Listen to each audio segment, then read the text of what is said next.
مجھے لگا کہ آج میں حج کے اوپر بات کروں، تاکہ جیسے آپ حضرات ماشاءاللہ نماز باقاعدگی سے ادا کرتے ہیں، زکوٰۃ ہر سال باقاعدگی سے دیتے ہیں، رمضان کے روزے بڑے اہتمام سے رکھتے ہیں، تو جو ایک اور اہم فریضہ کہ جس پر ابھی میں روشنی ڈالنے لگا ہوں، اس کو بھی ادا کرنے کا جذبہ ہم مسلمانوں کے اندر، خصوصاً نوجوانوں کے اندر بیدار ہو۔ تو یہ اشہر حج ہے۔ نبی کریم صلی اللہ علیہ وآلہ وسلم نے اس اہم فریضے حج بیت اللہ کے بارے میں فرمایا، العمرۃ الی العمرۃ کفارۃ لما بینہما والحج مبرور لیس لہ جزاء الا الجنہ۔ فرمایا کہ ایک عمرے سے دوسرے عمرے کے درمیان جو تمہارے زندگی کے ایام میں گناہ ہوتے ہیں، جب تم ایک عمرہ کر دیتے ہو اور اس کے بعد دوسرا عمرہ کرتے ہو تو درمیان کا جو وقت گناہوں میں گزرتا ہے، اللہ تعالی اس دوسرے عمرے کے ادا کرنے کو دونوں عمروں کے درمیان جو وقت گناہ کا ہے اسے کفارہ بنا دیتے ہیں۔ یعنی دوسرا عمرہ کیا تو آپ کے پہلے عمرے کے درمیان جتنے گناہ تھے ان گناہوں کا کفارہ دوسرا عمرہ بن جاتا ہے، یعنی آپ کے گناہوں کو اللہ معاف فرما دیتے ہیں۔ اور حج مبرور وہ حج جسے اللہ کی ذات قبول فرما لے، فرمایا اس کا بدلہ تو اور کوئی نہیں ہے سوائے جنت کے، کہ صرف اس کا بدلہ اللہ تعالی جنت کی صورت میں ہی عطا فرماتے ہیں۔ اور نبی کریم صلی اللہ علیہ وآلہ وسلم نے فرمایا کہ جو آدمی رمضان المبارک کے اندر عمرہ ادا کرتا ہے تو رمضان المبارک میں عمرہ ادا کرنا تعدل حجا، حج ادا کرنے کے برابر ہے، او معی حجی، یا ایسے ہے جیسے اس شخص نے رمضان میں عمرہ ادا کیا، گویا کہ میرے ساتھ اس نے مل کر حج ادا کیا۔ تو کس کی خواہش نہیں کہ وہ پیارے آقا صلی اللہ علیہ وسلم، آپ بھی ایک مرتبہ بلند آواز سے کہیں صلی اللہ علیہ وسلم۔ ایک بات میں آپ سے عرض کرتا چلوں کہ جب آپ جمعہ کے لیے آتے ہیں تو جو خوش نصیب پہلے آ جاتے ہیں، اور یہ بہت بڑے درجے کی بات ہے، بڑے ثواب کا کام ہے، اور فرشتے اس کا نام نوٹ کرتے ہیں اور اسی اعتبار سے اسے اجر ملتا ہے، تو کوشش کیا کریں کہ وہ اگلی صف میں آگے بیٹھے۔ جب آپ شروع سے صفوں کو شروع کریں گے تو بعد میں آنے والوں کے لیے پیچھے جگہ ہوگی، اور اگر آپ ایسا نہیں کریں گے، آپ پیچھے دیواریں مل لیں گے اور پیچھے ہو کے بیٹھنے شروع کریں گے، اور پھر ماشاءاللہ سارے میرے نوجوان بھائی جو ہیں، اب ان کو دیواروں کی کیا ضرورت ہے ٹیک کی، چلو بزرگ آدمی ٹیک لگائے سمجھ بھی آتی ہے، تو کوشش کیا کریں کہ پہلی صف کا ثواب زیادہ ہے تو پہلی صف کے اندر بیٹھیں، تاکہ بعد میں آنے والوں کو آپ کے بیچ سے نکل کے آگے آنے کی ضرورت نہ پڑے۔ پھر اس سے یہ ہوتا ہے کہ بات میں کر رہا ہوتا ہوں، آپ سارے آنے والے کی طرف متوجہ ہو جاتے ہیں اور بات کرنے کی طرف دھیان نہیں رہتا، کچھ بات کان میں پڑی کچھ نہیں پڑی تو فائدہ نہیں ہے۔ تو اس لیے سابقون الاولون، جب آپ پہلے آئے تو پہلی صف کے اوپر جگہ بنائے، اس سے اجر و ثواب کا اجر وہ بہت زیادہ ہے۔ تو میں عرض یہ کر رہا تھا کہ نبی کریم صلی اللہ علیہ وآلہ وسلم نے فرمایا کہ جب کوئی مسلمان رمضان کے اندر عمرہ ادا کرتا ہے تو یہ ایسے ہے جیسے اس نے میرے ساتھ، یعنی نبی کریم صلی اللہ علیہ وسلم کے ساتھ مل کر عمرہ نہیں حج ادا کیا۔ اتنا ثواب کا کام ہے۔ تو ہمارا یہ ایک پروگرام ہو، ہم پورے سال میں یہ ارادہ کریں کہ جس نے عمرہ کرنے کا ارادہ کیا ہے، جانا چاہتا ہے، تو پہلی کوشش کریں کہ رمضان کے اندر جائیں، کہ اس کے اندر اجر و ثواب کے اعتبار سے کتنا زیادہ ہے۔ ایک تو حج کا ثواب مل گیا، اور دوسرا آقا علیہ الصلاۃ والسلام کے ساتھ حج کرنے کا ثواب، کتنی بڑی بات ہے۔ اور نبی کریم صلی اللہ علیہ وسلم نے یہ بھی ہمارے جذبے کو بڑھانے کے لیے ارشاد فرمایا کہ تابع الحج والعمرہ، کہ زندگی میں حج ایک مرتبہ کرنا آپ پر فرض ہے۔ جس شخص کے پاس مالی استطاعت ہو اور جو شخص تندرست ہو، عاقل بالغ مسلمان ہو، ایک مرتبہ حج کرنا اس پر فرض ہے۔ لیکن اس کا یہ مطلب نہیں کہ اس کے بعد آپ حج کریں ہی نہیں، عمرہ کریں ہی نہیں، بلکہ نبی علیہ الصلاۃ والسلام نے فرمایا کہ عمرہ اور حج پہ در پہ کیا کرو، مسلسل کیا کرو۔ جب بھی موقع ملے اللہ کے گھر کی زیارت، اور پھر وہاں مدینہ پاک کے اندر نبی علیہ الصلاۃ والسلام کی ذات بنفس نفیس زندہ جاوید روزہ کے اندر موجود ہے، جو خود ہمارے درود و سلام کو روزے پر سنتے بھی ہیں، اور فرمایا کہ صرف سنتا نہیں، میں جواب بھی دیتا ہوں۔ تو کتنی خوش نصیبی کی بات ہے کہ وہاں آدمی چکر لگائے، وہاں جائے، مدینہ پاک کی زیارت کرے، روزہ پاک کی جالیوں کے سامنے کھڑے ہو کے آقا علیہ الصلاۃ والسلام کے حضور خود درود و سلام پیش کرے کہ آپ سماعت فرمائیں اور جواب دیں۔ اس لیے فرمایا کہ حج اور عمرہ مسلسل کیا کرو۔ اور وہ شخص جو حج کرنے کے لیے گیا ایمان کی حالت میں، فلم یرفث ولم یفسق، اس نے وہاں پر نہ بےہودہ گوئی کی، نہ گالم گلوچ کی، نہ کسی سے لڑائی جھگڑا کیا، اور نہ ہی فسق و فجور یعنی کوئی گناہ کا کام کیا۔ رجع کیوم ولدتہ امہ، آقا علیہ الصلاۃ والسلام نے فرمایا اس نے اتنا بڑا عمل کیا، جب وہاں سے واپس لوٹتا ہے ایسے ہے جیسے ابھی اس کی ماں نے اسے جنا ہو۔ بچہ جب پیدا ہوتا ہے تو گناہوں سے پاک پیدا ہوتا ہے، معصوم پیدا ہوتا ہے۔ فرمایا یہ اتنا بڑا عمل ہے، اتنا بڑا فریضہ ہے کہ جب کوئی مسلمان اللہ رب العزت کے گھر کا طواف کرتا ہے اور جا کر مینا کے اندر، مزدلفہ کے اندر، میدان عرفات کے اندر ڈیرے ڈالتا ہے، اور ایک خاص دیوانے کی حیت میں جسم کے کپڑے اتار کر 2 انسلی چادریں پہن لیتا ہے، اور ایک دیوانے عاشق کی طرح اللہ رب العزت کے گھر کا ارادہ کرتا ہے، اور کسی سے الجھتا نہیں، کسی کو گالم گلوچ نہیں کرتا، اور فرمایا کہ گناہ کا کام نہیں کرتا،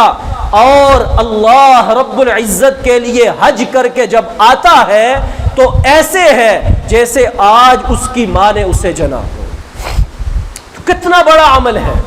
اور اسی طرح نبی علیہ الصلاۃ والسلام نے یہ بھی ارشاد فرمایا کہ اے میرے صحابہ، کیا میں تمہیں بتاؤں کہ ایمان کے افضل ترین اعمال کون سے ہیں؟ فرمایا الایمان باللہ، سب سے افضل عمل اللہ رب العزت پر ایمان لانا ہے، والجہاد فی سبیل اللہ، اور اس کے بعد اگر کفار تمہارے اوپر چڑھ آئے، جہاں کہیں کفار کو منہ مارنے کی عادت پڑ جائے تو ان کے منہ کو توڑنا،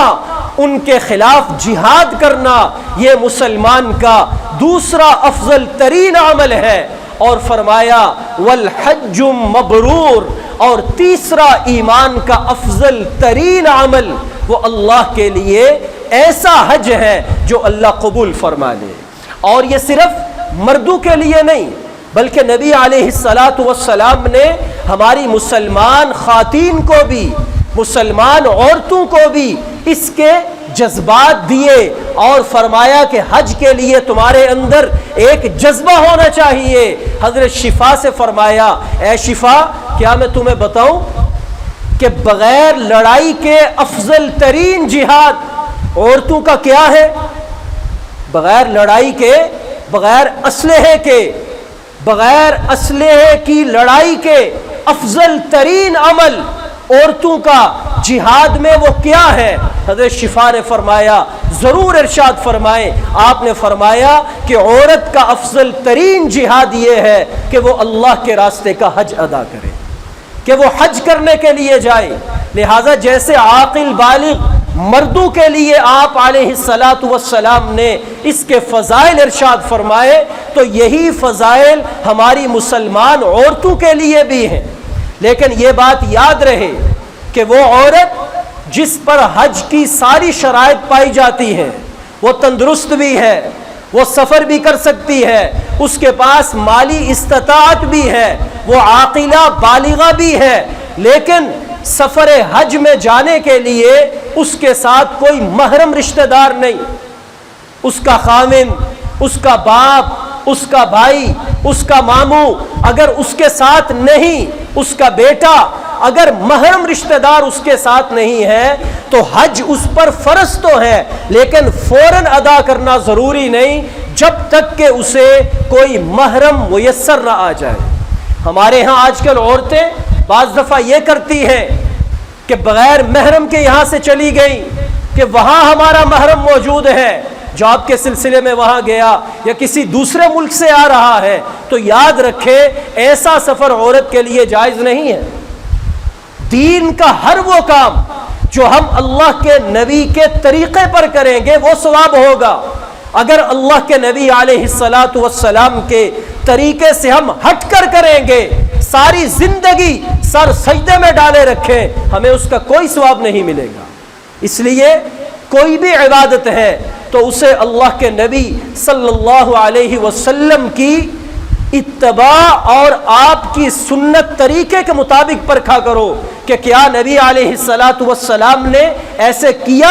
اگر کیا تو آپ کا کرنا ثواب، اگر ویسے نہیں کیا تو ہم جتنا مرضی عقیدت کے پھول نچھاور کرتے رہیں ہمیں اس میں ثواب نہیں ملے گا۔ اور نبی علیہ الصلاۃ والسلام نے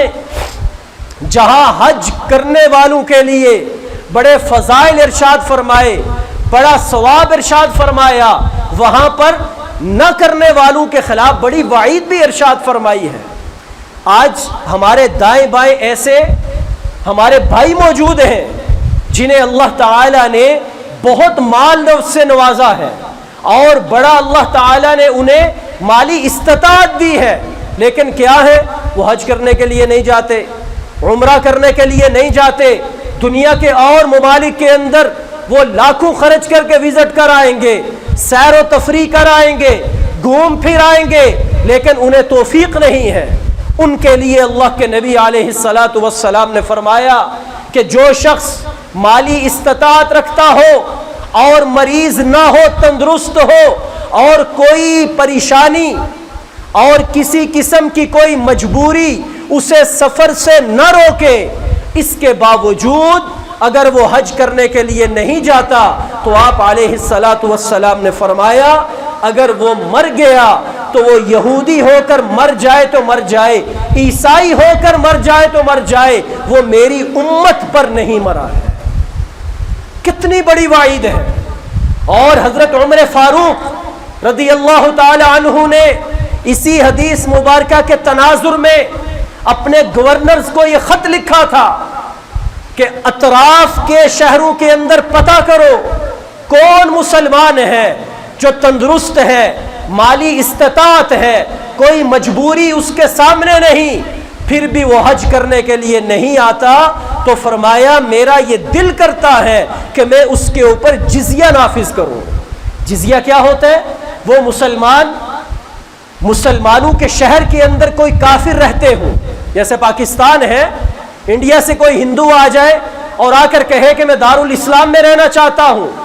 تو حکومت وقت پر یہ لازم ہے کہ وہ اس کی جان کا تحفظ کرے، اس کے مال کا تحفظ کرے، اس کی عزت کا تحفظ کرے، اور بدلے میں اسے کہے کہ تم اتنا ٹیکس دو گے جسے شرعی طور پر جزیہ کہا جاتا ہے،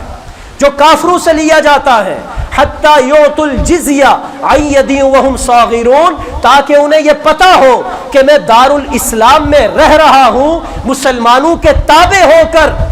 اور میں اس کا جزیہ ادا کرتا ہوں۔ حضرت عمر فاروق نے فرمایا کہ وہ مسلمان جو استطاعت رکھنے کے باوجود حج کے لیے نہیں آتا تو اس پر تو جزیہ لاگو کرنا چاہیے کہ اسلام سے اس کا کیا تعلق باقی ہے۔ تو اس لیے میرے بھائی،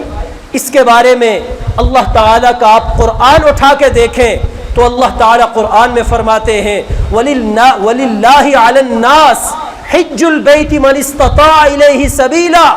کہ وہ لوگ جو اللہ کے گھر کا سفر کر سکتے ہوں ان پر لازم ہے کہ اللہ تعالیٰ کے گھر جائیں اور حج ادا فرمائیں۔ اسی طرح اور بہت سارے مقامات پر اللہ تعالیٰ نے ایسے احکام ارشاد فرمائے جس کے تناظر میں نبی علیہ السلام نے فرمایا ان اللہ قد فرض علیکم الحج فحجوا، اے ایمان والو اللہ تعالیٰ نے تم پر حج کو فرض کیا، لہذا جس پر حج فرض ہو وہ اللہ کے گھر کے لیے حج ادا کرے۔ تو جس طرح نماز فرض ہے، روزہ فرض ہے،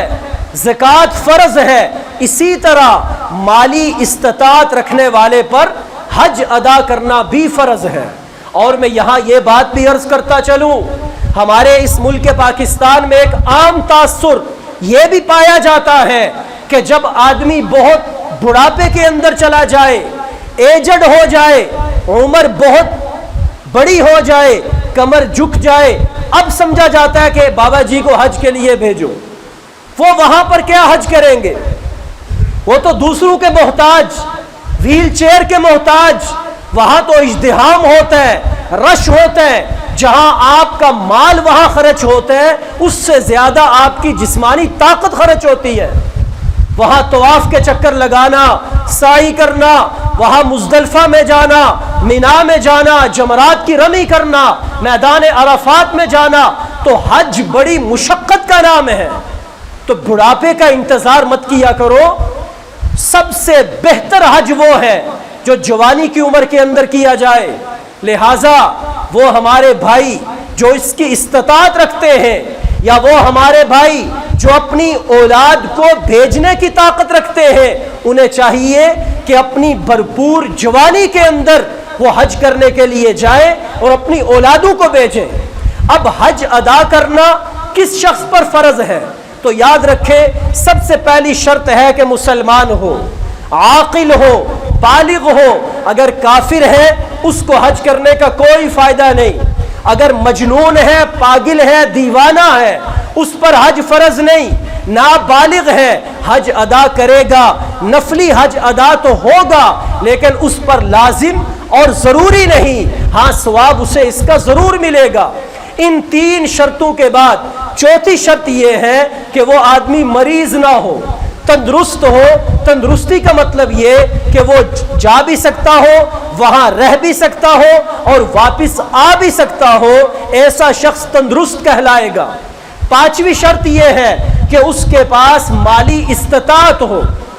یہ بڑی ضروری شرط ہے۔ اور مالی استطاعت کا مطلب یہ ہے کہ اس کے پاس آمد و رفت کا کرایہ موجود ہو، یعنی وہ جائے گا، جانے کا ٹکٹ خرچہ اس کے پاس ہو، واپس آئے گا، آنے کا ٹکٹ اور خرچہ اس کے پاس ہو، اور وہاں جتنے دن 40 دن یا جتنے دن وہ حج کے لیے وہاں رہے گا، وہاں کھانا پینا اور رہائش اس کا خرچہ اس کے پاس موجود ہو۔ اور جب وہ یہاں سے چلا جائے گا، پیچھے اس کے بیوی بچے ہیں، اس کا کنبہ ہے، ان کے کھانے پینے کا خرچ اس کے پاس موجود ہو کہ وہ انہیں دے جائے تاکہ پیچھے انہیں کھانے پینے رہنے میں کوئی مشقت نہ ہو۔ یہ ہے مالی استطاعت۔ اگر کسی شخص کے پاس اتنا خرچ موجود ہے تو اس شخص پر حج کرنا علی الفور واجب ہے۔ علی الفور کا مطلب یہ کہ وہ یہ نہ کہے کہ آئندہ سال کروں گا، اس سے آئندہ سال دیکھیں گے، چلو پھر کریں گے۔ جتنا عرصہ وہ انتظار کرے گا یا لیٹ کرے گا، ان شرائط کے موجود ہوتے ہوئے وہ گنہگار ہوگا۔ لہٰذا اسی لیے نبی کریم صلی اللہ علیہ وسلم نے فرمایا تعجل الحج، حج ادا کرنے میں جلدی کیا کرو، حج کی ادائیگی کرنے میں جلدی کیا کرو۔ کیوں؟ فرمایا اس لیے کہ تم میں سے کوئی نہیں جانتا کہ اگلے سال اس کے ساتھ کیا معاملہ پیش آ جائے۔ اور ایک روایت میں خود ارشاد فرمایا ہو سکتا ہے اگلے سال وہ بیمار ہو جائے، وہ تندرست نہ رہے، اسے جانے کے لیے وہ صحت طاقت میسر نہ ہو، اس لیے جب حج کی شرائط پائی جائے اسی سال حج ادا کرنے کے لیے اپنی کمر کس لینی چاہیے۔ جو بھائی ان شرائط پر پورا اترتے ہیں، یاد رکھیں ان پر حج ادا کرنا ایسے ہی فرض ہے جیسے نماز، جیسے روزہ، جیسے زکوٰۃ۔ لہٰذا وہ اگلے سال کا انتظار نہ کریں، مبادا اگلے سال زندگی اجازت دیتی ہے یا نہیں، صحت اجازت دیتی ہے یا نہیں، اور کوئی مجبوری وہ اجازت دیتی ہے یا نہیں۔ لہٰذا جن پر حج فرض ہو اسی سال وہ اپنی درخواستیں جمع کرائیں اور اللہ رب العزت کا یہ عظیم الشان فریضہ ادا کرنے کی فکر اور کوشش کریں، اور یاد رکھیں جب وہ یہ فریضہ ادا کریں گے تو اللہ تعالی انہیں اس طرح واپس لوٹائیں گے جیسے آج ماں کے پیٹ سے وہ دنیا میں آئے ہیں۔